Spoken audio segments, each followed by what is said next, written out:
dalam seminggu nggak melakukan itu dia sekau, kalau ibarat itu kayak narkoba. Bapaknya gitu kan, terus punya anak cantik, terus dia kayak apa sih, hasratnya itu kayak kegoda gitu, kayak terus dia jadi pengen ini ngikutin anaknya gitu. Lebih agresif gitu biasanya, dia udah kelihatan dari sikapnya gitu. Apa yang kamu tahu tentang transgender? Menurut saya sih transgender itu seseorang yang menggantikan jenis kelaminnya. Contohnya dari pria itu menggantikan jenis kelaminnya kepada cewek. Transgender itu apa ya, pria jadi wanita. Cewek jadi cowok, tomboy gitu kan, atau sebaliknya cowok jadi cewek kayak waria gitu.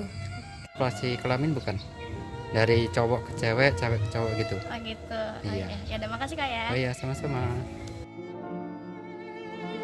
Identifikasi gangguan seksual dalam bukunya Duran dan Barlow tahun 2006. Disfungsi seksual adalah gangguan yang menyebabkan adanya penurunan hasrat seksual atau adanya hambatan dalam menikmati aktivitas seksual. Disfungsi seksual dapat terkena baik pada laki-laki maupun perempuan. A. Gangguan nafsu seksual. 1. Gangguan nafsu seksual hipoaktif, yaitu minat terhadap kegiatan atau fantasi seksual yang sangat kurang yang mestinya tidak diharapkan bila dilihat dari umur dan situasi orang yang bersangkutan. 2. Gangguan aversi seksual, yaitu perasaan tidak suka yang persisten dan ekstrim terhadap kontak seksual atau kegiatan serupa itu. B. Gangguan rangsangan seksual.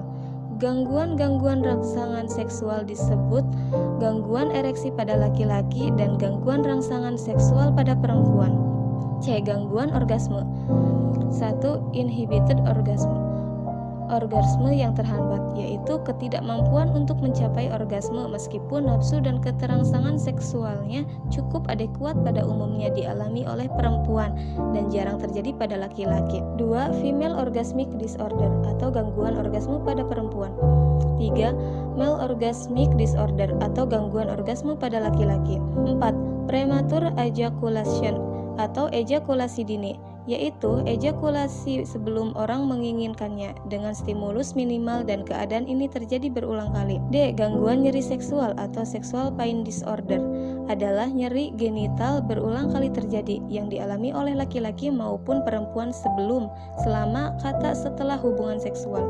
Jenis-jenis gangguan seksual yang lainnya adalah parafilia, yaitu gangguan dan penyimpangan seksual di mana rangsangan seksual yang muncul dan nyaris secara eksklusif. Jenis-jenis parafilia adalah sebagai berikut. 1. Fetishism, yaitu dorongan fantasi dan perilaku yang merangsang secara seksual yang melibatkan penggunaan benda-benda tak hidup dan tak lazim. 2. Pedofil. Pedofilia adalah dorongan seksual yang kuat dan berulang serta adanya fantasi terkait yang melibatkan aktivitas dengan anak-anak yang belum puber. 3. Incest. Ketertarikan seksual yang menyimpang yang diarahkan pada anggota keluarganya sendiri. 4. Voyeurism adalah parafilia di mana rangsangan seksualnya berasal dari melihat individu yang tidak menaruh curiga yang sedang membuka pakaian atau telanjang. 5. Exhibitionisme adalah kepuasan seksual diperoleh dengan mempertontonkan alat kelamin kepada orang yang asing yang tidak menaruh curiga. 6. Voyeurism adalah suatu bentuk parafilia yang memiliki karakteristik adanya dorongan seksual berulang yang melibatkan tindakan menabrakkan diri atau menggesek-gesekkan diri ke orang lain tanpa izin untuk mendapatkan kepuasan seksual. Penyebab terjadinya gangguan seksual: A. Kontribusi biologis. B. Kontribusi psikologis. C. Kontribusi sosial dan kultural. D. Interaksi antara faktor psikologis dan fisik. Identifikasi gangguan gender. Gangguan identitas gender atau yang lebih dikenal dengan transseksual adalah bagaimana seseorang merasa bahwa ia adalah seorang pria atau wanita di mana terjadi konflik antara anatomi gender seseorang dengan identitas gender lainnya. Seorang transseksual merasa bahwa jauh di dalam dirinya, biasanya sejak awal masa kanak-kanak, mereka adalah orang yang berjenis kelamin berbeda dengan dirinya saat ini. Mereka tidak menyukai pakaian dan aktivitas yang sesuai dengan jenis kelamin mereka. Dalam bukunya Davison pada tahun 2006. Faktor-faktor yang berpengaruh dalam pembentukan identitas gender. 1. faktor biologis. Peneliti bidang biologi percaya bahwa pilihan permainan dan mainan memiliki dasar dari hormon yang muncul pada saat masa prenatal, tepatnya ada atau tidak adanya hormon androgen saat anak di dalam kandungan. 2. Faktor sosial dan psikologis. Peran lingkungan juga dapat mempengaruhi terjadinya gangguan identitas gender. Misalnya, ibu yang suka mendandani anak laki-lakinya seperti anak perempuan, contohnya memakai pakaian perempuan. Nah, jadi gimana nih teman-teman? Udah tahu kan sekarang tentang transgender itu apa, gangguan seksual itu apa, jenis-jenisnya ada apa saja, serta penyebab-penyebab dari transgender dan gangguan seksual itu apa aja. Untuk di Indonesia sendiri tentang transgender ini juga lagi semarak-semaraknya nih, di mana mereka ini identitas mereka ini mereka ngerasa transgender ini benar, transgender ini nggak salah. Banyak ada beberapa organisasi yang dimana ada beberapa organisasi di Indonesia yang dimana mereka ini pro terhadap identitasnya dari transgender ini. Jadi mereka ini ngedukung dengan komunitas-komunitas transgender ini. Begitupun dengan yang gangguan seksual. Sekarang ini yang kita lihat di berita-berita juga banyak banget berita tentang gangguan seksual, yang dimana gangguan ini tuh yang di materi tadi ada tentang pedofilia atau yang disebut dengan pedofil. Nah, dimana kasus ini itu seorang kakek-kakek yang mencurahkan, yang menghasratkan birahi seksual dia kepada para anak-anak kecil gitu. Itu banyak banget kasus di Indonesia sekarang yang terjadi. Berikut ada beberapa solusi yang akan dibahas oleh teman kita, yaitu Kakak Rini dan Kakak Fitri. Nah, solusi dari pencegahan agar tidak terjadinya transgender ini menurut saya ada beberapa ya. Yang pertama itu ada yang namanya prevensi primer. Nah, di mana prevensi primer ini merupakan pencegahan yang dilakukan sebelum adanya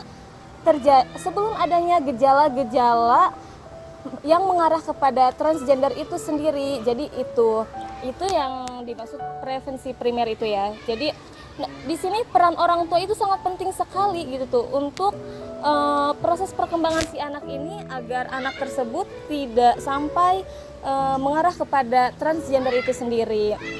Nah, kemudian ada juga yang namanya prevensi sekunder. Nah, prevensi sekunder ini merupakan pencegahan yang dilakukan ketika gejala-gejala yang mengarah ke transgender itu terjadi pada anak gitu loh. Ketika anak ini terlihat memiliki gejala-gejala yang mengarah kepada transgender itu sendiri. Nah, maka dilakukanlah prevensi sekunder ini atau pencegahan sekunder ini. Nah, kemudian ada juga nih yang terakhir yaitu prevensi tersier. Nah, prevensi tersier ini merupakan pencegahan yang dilakukan ketika anak memiliki gejala-gejala yang mengarah kepada transgender. Ketika orang tua ini mengetahui misalnya anaknya ini mengalami gejala-gejala transgender itu sendiri. Nah, di sini peran orang tua yaitu dia harus bisa menerima keadaan anak tersebut gitu. Jangan sampai orang tua itu di sini menekan anak gitu. Jangan sampai orang tua menekan anak atau memarahi si anak karena yang anak lakukan tersebut itu.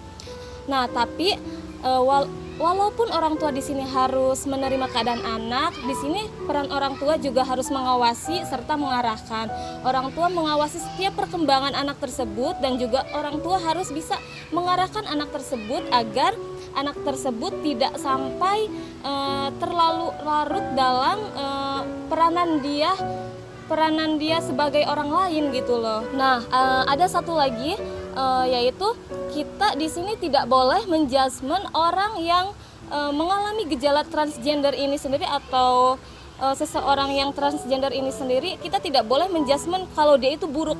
Itu tidak boleh karena kita tidak pernah tahu bahwa orang itu memiliki kelebihan apa gitu loh. Mungkin saja dia memiliki kelebihan yang maksudnya yang tidak dimiliki kita gitu loh, karena setiap manusia pasti punya kekurangan dan kelebihan. Jadi kita tidak boleh menjudgment orang tersebut seperti itu. Adapun solusi untuk mencegah dari gangguan seksual, berikut solusi untuk orang-orang yang sudah menikah ya tentunya. Yang pertama, kita harus bersama-sama merelaksasikan dengan pasangan, bisa dengan cara mendengarkan musik atau video yang dapat merangsang hubungan seksual. Nah, kemudian jarinlah komunikasi yang baik bersama pasangan tentunya. Kemudian solusi untuk orang-orang yang belum menikah tentunya. Jadi kita bisa melakukan hal-hal yang bermanfaat. Kita juga bisa menyibukkan diri seperti berorganisasi, merelasikan teman, memperbanyak teman tentunya kan. Juga kita bisa menekuni ibadah seperti berzikir dan melakukan sholat-sholat sunnah. Nah, itulah beberapa solusi yang sudah diberikan oleh Kak Rini dan Kak Fitri. Semoga bermanfaat ya teman-teman. Terima kasih sudah menonton video kita. Wassalamualaikum warahmatullahi wabarakatuh.